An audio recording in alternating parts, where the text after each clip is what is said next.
Wrigley is a small minority community in Long Beach, California, with a large Latino population of about 51%. Wrigley has been plagued by environmental racism for generations. Environmental racism is any policy or practice that disadvantages individual groups or communities based on color or race. One such policy is redlining. In the early 1930s, the federal government would rate the creditworthiness of communities for home loans based on its racial composition. Communities with a high concentration of people of color would be rated high risk or red line, and as a result, denied home loans.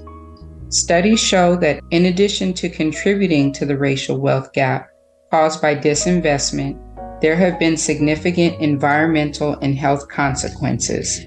Historically, redline communities like Wrigley have worse air quality, lack green spaces, and have elevated rates of cardiovascular disease and asthma hospitalizations. This community is also living with some of the worst air quality in the United States due to its proximity to the 710 freeway. For generations, communities of color have been targeted for transportation projects that disrupt and displace whole communities. In addition, research shows that pollution is particularly concentrated in minority communities. It also shows that living near highways or heavily trafficked roads increases the chance of having low birth rate infants, and it worsens asthma symptoms in children. More recently, this tight-knit community is being confronted with a new instance of environmental racism and racial capitalism. Wrigley has been slated as the new location for LA Metro's homeless hub. The hub would provide showers, phone charging, and possibly shelter. However, the hub could damage the community's ability to attract much-needed business. In addition, it would place the burden of homeless services on an already underserved part of the city. According to the reports, the purpose of the services hub would be to reduce the number of unhoused people forced off the train each night into downtown Long Beach, a predominantly white community. It was only at the insistence of business owners that the city officials were motivated to act. Generally speaking, white communities have greater access than people of color when influencing land use and environmental decision-making. Nancy Downs, owner of more than 12 retail shops downtown, insists that they won't be able to rent all the new residential towers if they don't do something about the homeless population.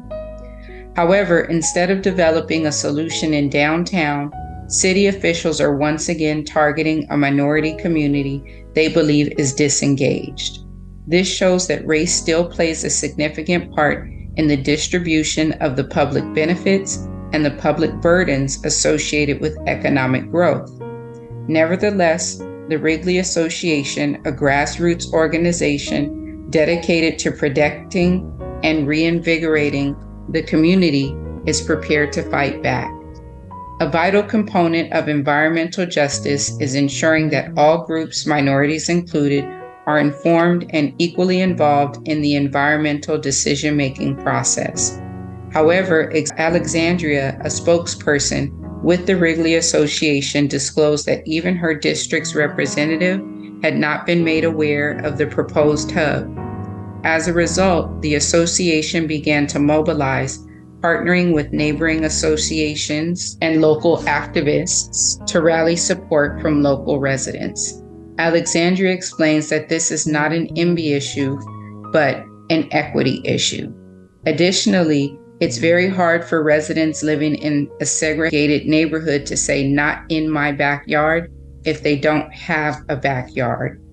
In closing, human values are still involved in determining which areas are worth public investments.